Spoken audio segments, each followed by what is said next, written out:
Hi, I'm Mitch Gallagher from Sweetwater, and I'm having some fun because I am surrounded by a ton of super cool gear. What I'm working on is a system that allows for a true next generation workflow incorporating analog equipment into my DAW system. Let's take a look at how it all works. So what I have here, if you total up just the gear, the desk, the monitors, and the stands, is about $76,500 worth of gear.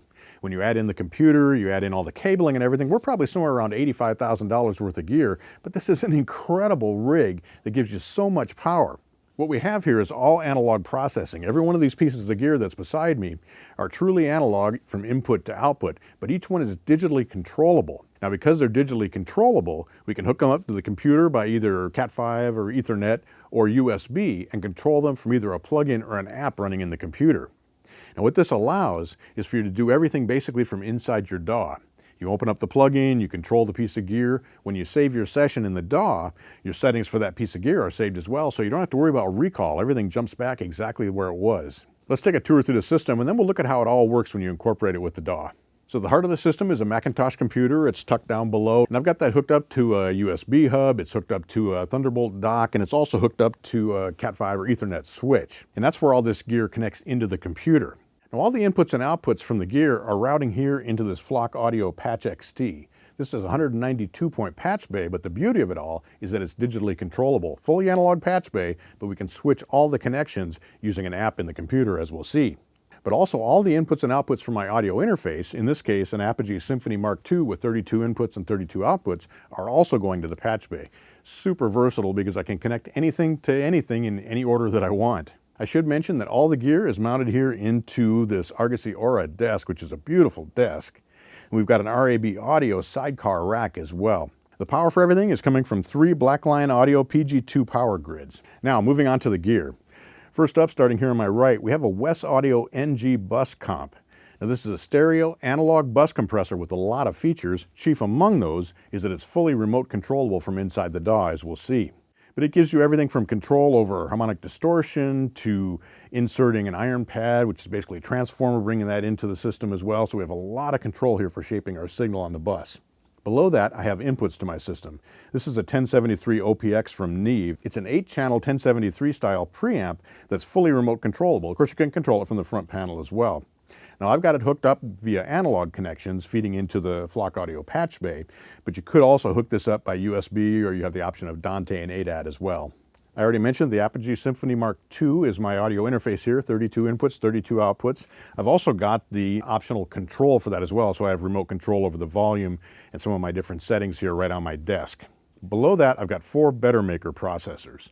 Up top, I've got the Valve Stereo Passive Equalizer. This is a classic passive style equalizer, stereo of course in this case, and remote controllable, or you can control it from the front panel. Then I've got the Bettermaker bus compressor here, single rack space. Below that, we have the Bettermaker Mastering EQ, which gives us a ton of shaping power. We've got lots of different EQ control, as we'll see when we look at the app.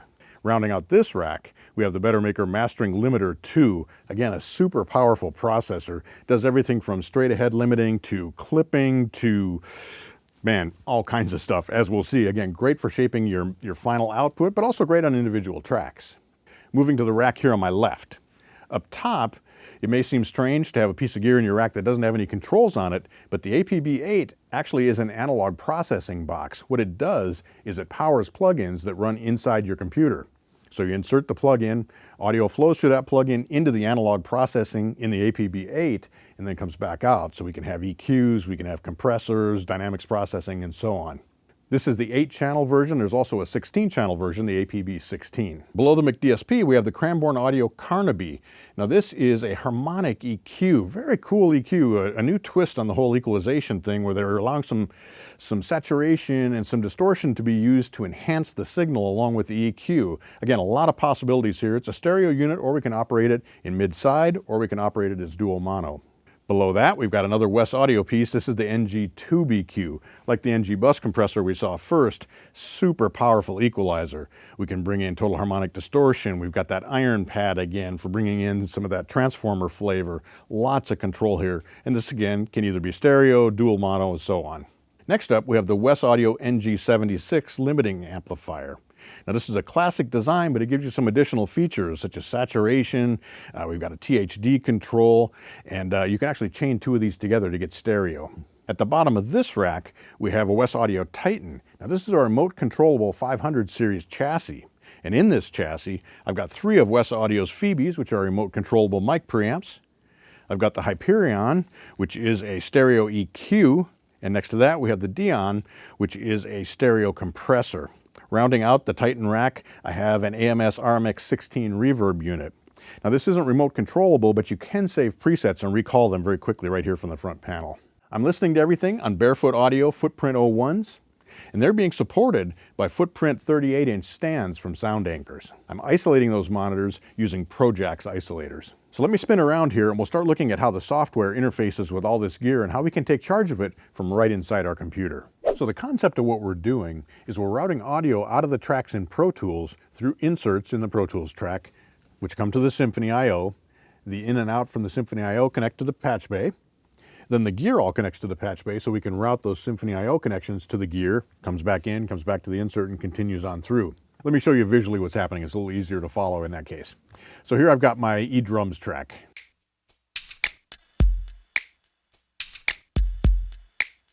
Right, I'm going to mute that. We don't need to listen to it for this. But I've got an insert here, and this insert connects to two of the ins and outs on the Symphony I/O.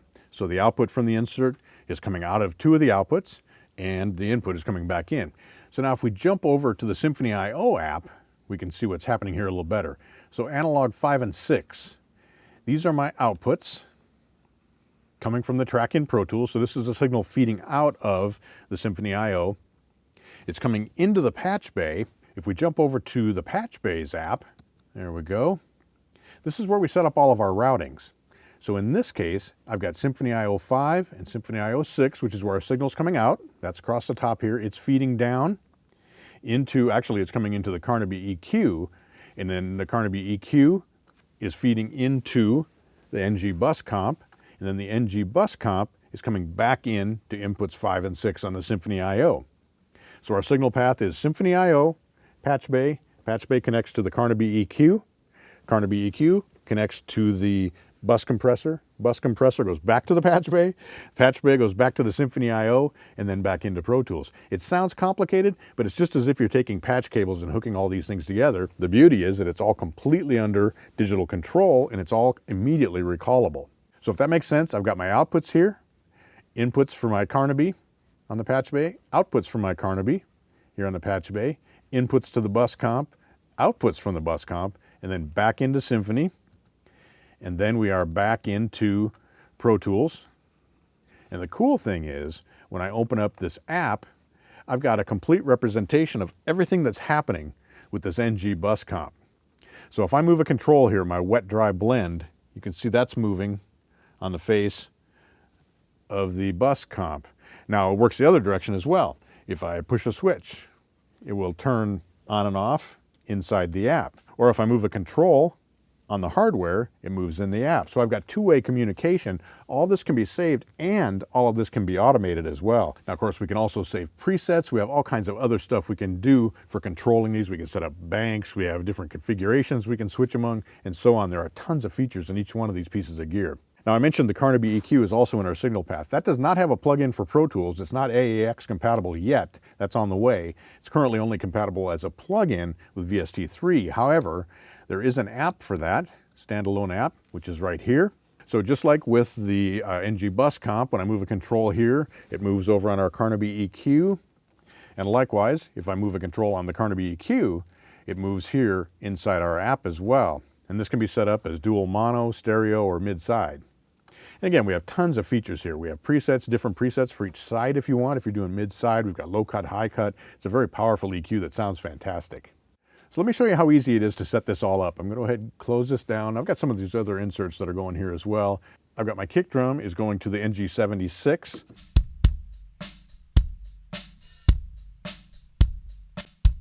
That's without. So we can do it that way. Or we can open the app and we can bypass from there. We have full control over everything inside the NG76.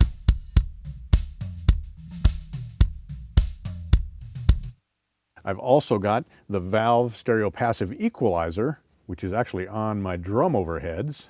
We'll make that active, and we'll add that as a solo here.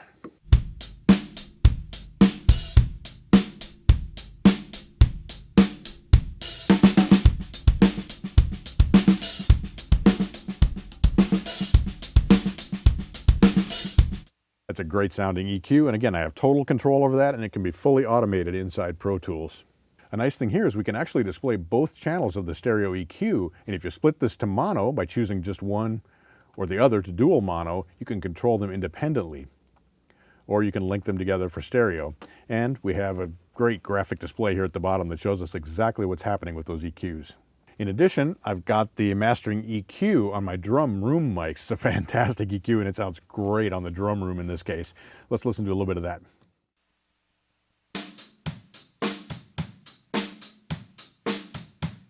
Now I can bypass using the engage switch here in the plug-in, and it's reflected in the screen as well. Disengaged.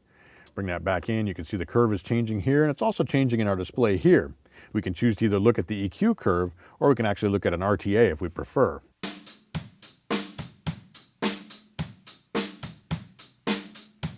And of course, we have full control over all of the parameters of this fully parametric EQ, including the different shapes for the EQ bands. We also can choose a more passive EQ type setting and work with things from there. So we have a lot of different options. I've got one more insert here, and that's here on my master outs.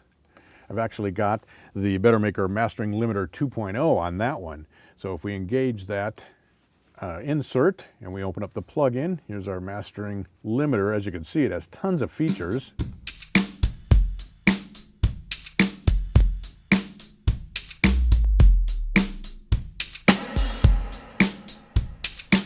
We have control over 3 different stages here. There's the color stage, the limiter stage, as well as the clipper stage for adding saturation into what's happening here. And what you're looking at is reflected in what you're doing, actually. So if we choose color, we can see the different color settings.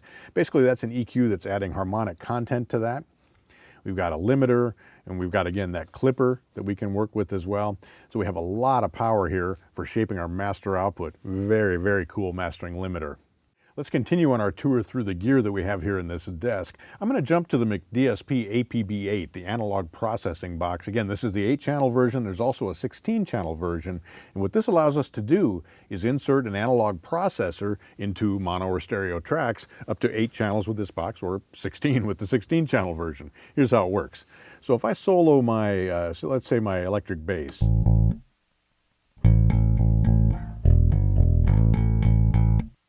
Now I can come down here and insert one of the plugins for McDSP. Let's choose the Chicken Head Comp. What happens is the audio from the track feeds into the plugin. The plugin routes it into the APB8, which processes it in the analog domain, converts it back to digital, and sends it back into the plugin again. Very transparent. You don't have to do anything on the hardware, actually. Everything is controlled right here from the plugin. They've got some presets here. I'm going to go ahead and load up the first one they've got for bass. Big bottom. Okay, we'll play back and then I'll bypass and activate the plugin.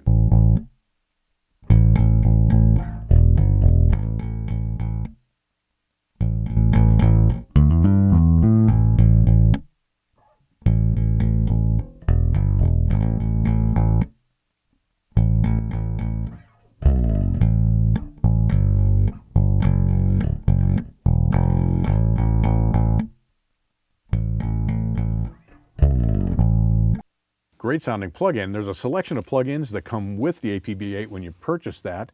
In this case, I've got, I think 6 of them loaded up, and there are others as well. But we've got compressors here. There also are EQs and so on. So lots of great sounds, again, all in the analog domain using that APB8.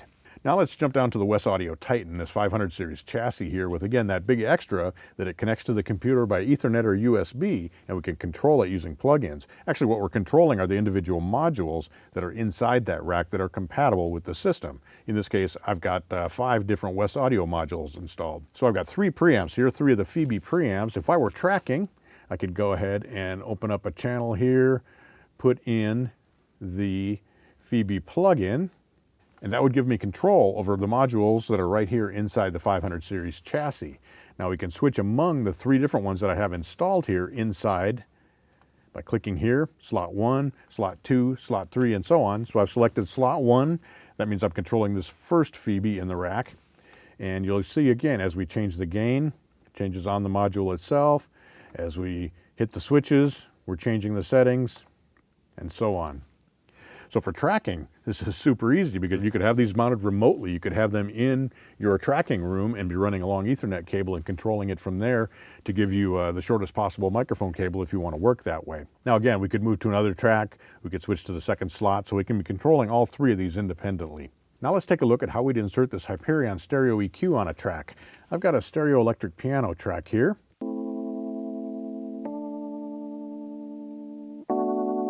So if we open up an insert in Pro Tools, go down here to I/O, we'll choose Insert 13 and 14.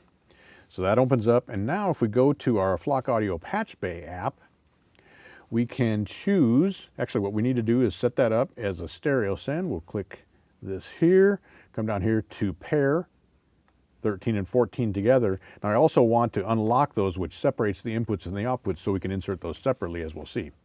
We'll save that, jump back here, and now my 13 and 14, this is the output here, and this is the input here. So we're coming out of our symphony into, say, path 15 and 16, and now I'm going to go down here to my Hyperion. I want the input for that, so the signal will feed out of the symphony into the Hyperion, and then we'll come out of the Hyperion after it's processed the signal and come back into inputs 13 and 14 on the Symphony I/O. So we're just creating a round trip here by doing that. Now that we've got our patch all set up inside the Flock app, we can go back to Pro Tools, jump back over here, and we'll insert the control plugin for this. Go down here to Wes Audio, choose Hyperion. Now we need to tell it what to connect to. So we'll connect to the slot where that is loaded. You can see that activates, and now when we play, go ahead and mute that, but we can cut the low end, we can open up the top end. Let's go ahead and do that. Drop that down here a bit. We'll add a little bit of a peak here. Let's hear what that sounds like.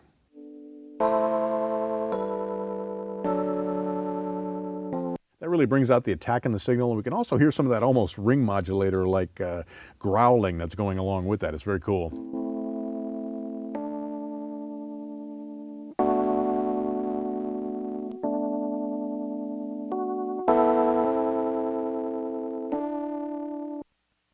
But that's how easy it is to route into a module, process your signal, and send it back into Pro Tools. One more piece of gear I want to show you, and that's the Neve 1073 OPX. Now I told you earlier that this is an 8-channel preamp, 1073 style preamp, which is completely true. It's totally remote controllable, but it has a bunch of other features as well. For example, you can actually use it to create a stereo monitor mix for latency-free recording. We've got a headphone output. There are optional USB, ADAT, Dante control, and audio routing cards that you can load into this as well. So a super flexible piece of gear. But the cool thing in this system is that we can route the outputs using our Flock Patch Bay into the Symphony for very easy recording. Then we can take control over all of the features of the preamp using the app.